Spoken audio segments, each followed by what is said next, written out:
So iye aitofungawo kuti azviwanira musikana waachazorora, asiri kuziva kuti aiwaka uyu munhu waari kufunga kuti musikana waari kuda kukanda pakicheni, musikana waari kuda kuroora, munhu ainge akatofa.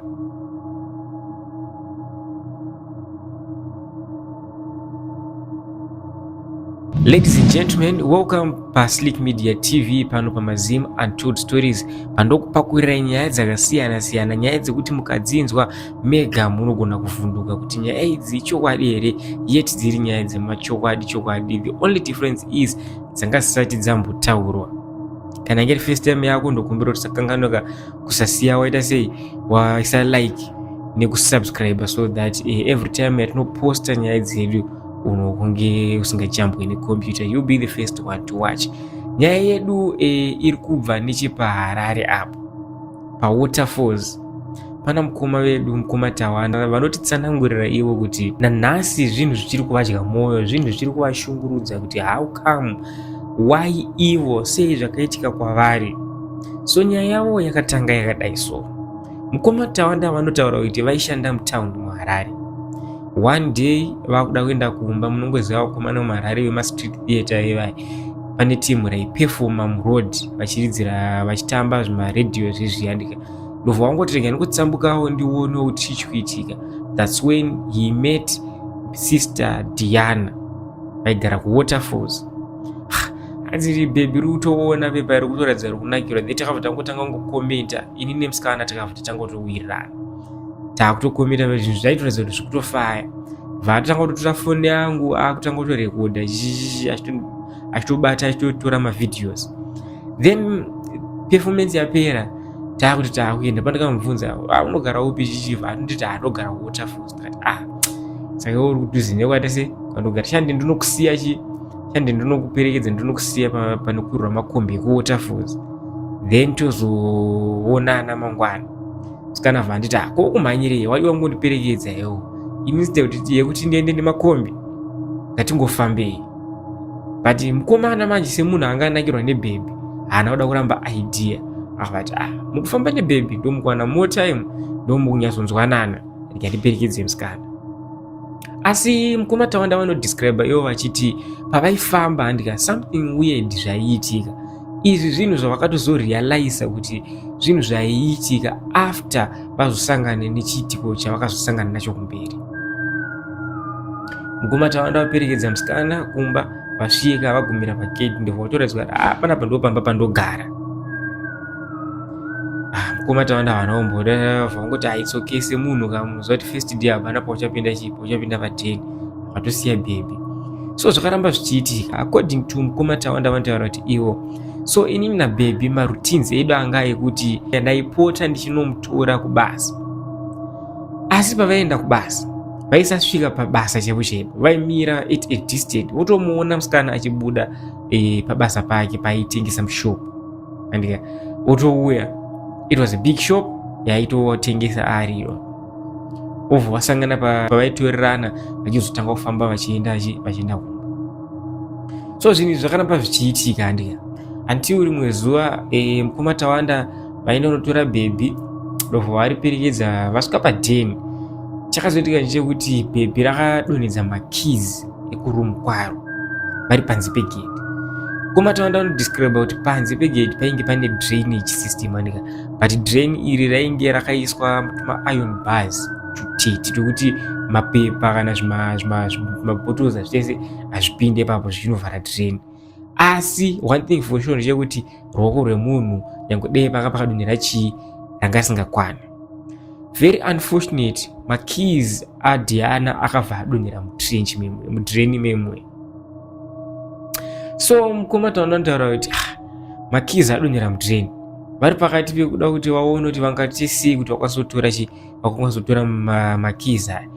Pamba pana Diana pakabudawo munhu face, ndobva atobudikira pepe, ndobva amborisana naDiana. Tawanda ndobva atonzi ko zviri sei. Diana ndobva apa maintro, uyu mufesi wangu anonzi Tawanda, uyu mufesi wangu anogara togara tese pasame house. But asina Tawanda mufesi uyu paakada kundimhoresa andika achida kundimhoresa akaita kunge instead yekuti astepe in. Anozwa kuti kana munhu muchimhoresana pepayani unoswedera padhuze kuti ukwanise kustrecha ruoko rwako for movement ese mamhoresana. Mufesi uyu akaita step back nokumhoresa Tawanda. Tawanda anotaura kuti ndakanetseka kuti kasi pane zvandaita here, but hanzi ndobva ndangoti ameno. Ndobva vatomhoresana mufesi uyu vati oda it's okay tsano toonana chichichi toonana museko iri bhoni. Mukomana ndobva aenda waenda. Arasina Tawanda manje time yandaitaura nemukomana uyu ndichipiwa maintro pepa ndakutomhoresa chichi patime yatikamhoresana pepa ndakutomuti kuti sei asema works. Ndo time Diana inofungwa naTawanda kuti ndo time Diana yaakakotama akatora makizi. Hanzi ndakazoti ndichicheuka mufesi uyu aenda nogara pamba pana Diana wewe ndakatoona Diana abata makizi aya mumaoko. But kuti ndifunge kuti Diana atora nei makizi aya mudrain ndakashaya kuti atora nei. Kuti nditarise panhu pacho kuti ndimuone kunge maybe anga nechimuti anga newaya zvinhu zvekuti ndakangoti as long as makizi aita se atoreka. Ndobva ndatoonekedzana naDiana pepa. So rimwe zuva Diana akazouya kumba kwaigara Tawanda ndobva akonvinswa nasekuru vaTawanda asi muzukuru unorara pano. Vabereki vaTawanda avapo ini sekuru handina kana basa imi. Diana akamboda tsika but zvisina hazvo akazorara pamba. That was the first day kurara pamba pana Tawanda. According to Tawanda, Diana paakarara munongozasa vanhu vari murudo nande vakaita zvavanhu vari murudo first day. Vatomuka mangwana vatoperekedza chibhebi richitoti ndikutenda unochinja kumba chichi. Second day zvaitika. Then the third day vange vari supposed to meet up. Foni ya Diana haina kupinda. Foni ya Diana haina kuita. Pa WhatsApp Diana angari offline. Then Tawanda semunhu manje anga worried kumusikana wangu nhasi chiwo chaitika. Ndobva aenda vaanomirira pashop pavanzo pavaisangana achimuona achibva kubasa. Diana haana kuuya. Time dzafamba kutoona kuti time dzinenge dzakutofamba dzinowanzouya munhu wangu panapa rega ndichinobvunza pashopu kuti nhasi koindava Diana asina kuuya.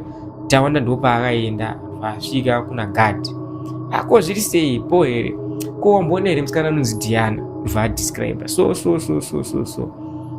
chikanzi shamwarika munhu wakutaura nezvake munhu handisi kumbomuziva, maybe anogona kunge ane rimwe zita.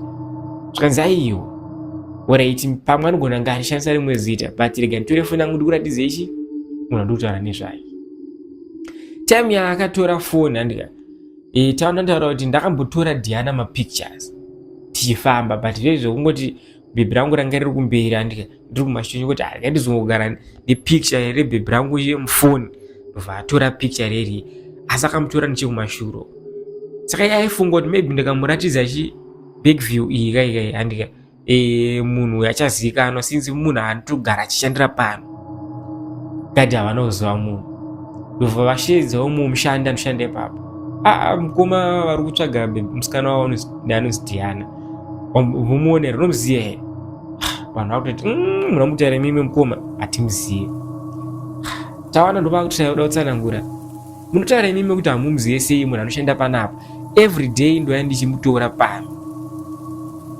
Zvikanzi mukoma zvichiva munhu amukutaira mimi munhu atiri kuona papicture kako ende panapa pana munhu ane zita rekuti Diana munhu uyo ari papicture satambomuona. Tawanda vati saka ndoita sei. Ndobva aenda kumba Tawanda.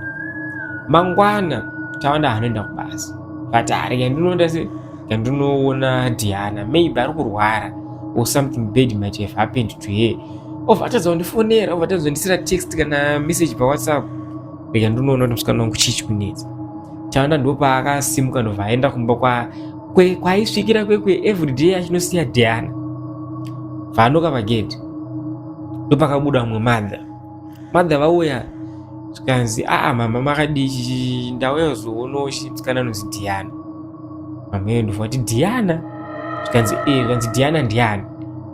Saka pane musikana anogara panapa wandakatoya wandogara ichiuya chiperekedza chisiya panapa pamusulo so anonzi Diana pane musikana wandogara ichiuya chisiya panapa everyday ndowanzoya chimusiya panapa basa anoshanda kwakati saka kwasha munhu amukutaura imimi ndifunga kuti ndipanapa saka right ndobva atanga kuda kudescribe mukomana uyu akabuda wewe dera vakambosangana vese naDiana asi pane mukomana akabuda panapa zvakanzi rega ndikudzei mukoma panapa panogara one family ende vanogara panapa valoje ndoti munhu amukutaura imimi kana anga ari loja makanyeperwa zvakanzi munogonditi ndakanyeperwa sei ndaitomusiya apinda mugedhi zvakanzi mukoma zvandikutokuudzai imimi ndo chokwadi munhu amukutaura imimi hatimuzive isu tawanda vangoti right hanzi ndakamboedza wabuditsirawo picture kuti vaonewo Diana but Diana anoda se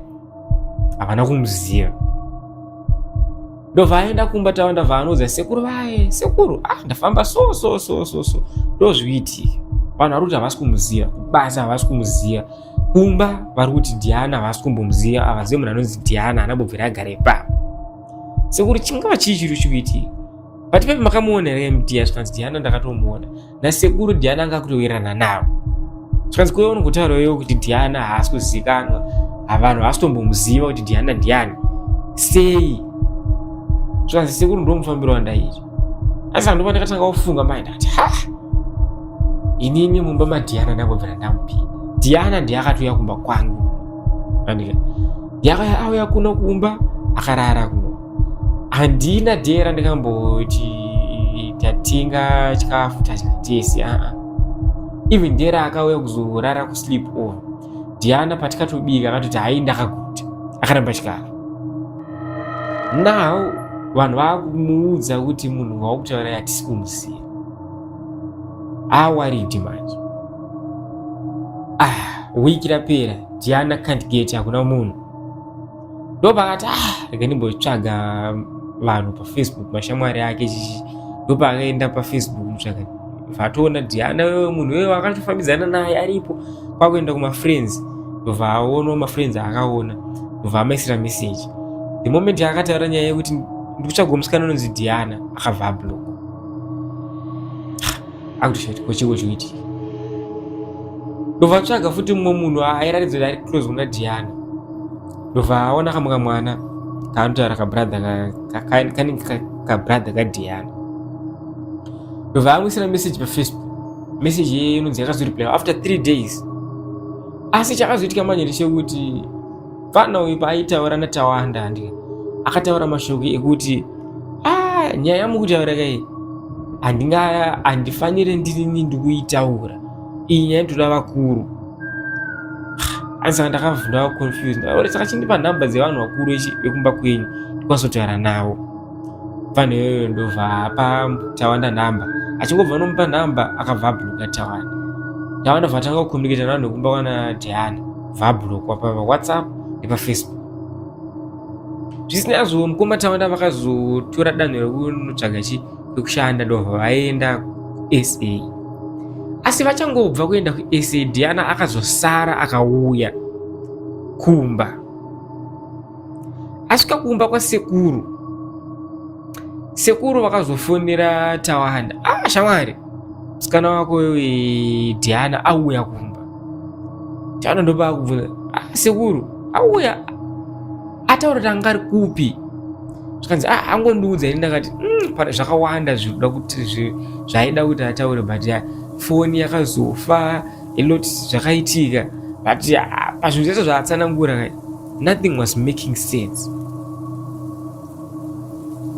zvikanzi saka akuti ichi zvanzi angonditi ndiri kutsvaga mukomana ndatomudza kuti mukomana zvamanje manje akaenda kuSA ndokwaari kushanda vatonditiwo right saka chindipai nhamba dzikushandiswa nemukomana ndatomupa nhamba dzako asi something weird happened time yaita se yabva Diana panapa zvanzi aita sei zvikanzi Diana angoti achipedza pavaigara vanhu ava vaigara paflat asi Diana angoti achibuda muno mumba time ndatirege ndimire pahwindo dongorero kuti musikana ari kuenda nekupi auya nemota here kana takuenda nedirection ipi pahwindo ndashaya munhu ndamira handina kuona munhu. Andoti amenda tirigenda titaise muflat kuti anogona kunge ane paamira pane munhu wekuziva waita sewazivana naye. Handina kuona munhu. That was that. Handinozombobvira ndaona Diana.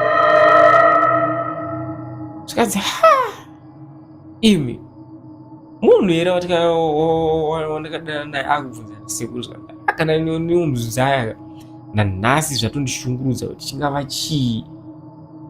Paakaenda paFacebook akunotarisa kune mamwewo mafriends aDiana, ndo paakazodiscover kuti Diana ainge akatofa. Asi vabereki vaDiana vanoda kuda kudisclose une mukomana kuti ndo zvakaita se ndo zvakaitika. Now mukomana ane mubvunzo kuti alright, Diana already akafa, ndika why azofunga kuda kumuka pane mukomana uyu, pana mukoma Tawanda, atange kudanana namukoma Tawanda.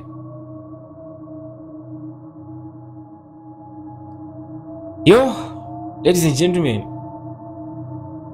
zvakaoma. Mukoma Tawanda uratidza kushushikana kuti nanhasi ndikuti kuda kubata vanhu vekumba kwana Diana kuti maybe vangandipo tsanangudzo chaidzo dzinonyatsobatika kuti sei zvakaitika. And it seems as if vanhu vekumba kwana Diana vanenge vanoziva kuti mwana wavo anoita sei, mwana wavo anomuka, because my reactions avakaratidza ipapo, it was not their first time kusangana nevanhu vanenge vachitaura nezvaDiana, yet iye akatofa. Yo, ladies and gentlemen, let me know what you think in the comment section. Zvikaitika kwauri unozviendla sei? Imagine watorara nemunhu 2-3 times. Uchindi kurara nemunhu apa ukurara nechipoko. Hauna relationship hapana kana chekuti ungafungidzira kuti maybe pamwe ndakambopara mhosva yazoita kuti azomukira kwandiri. Zvakaoma. Anyway, this is Slick Media TV, Pamazim Untold Stories. Until next time, Kozhazara.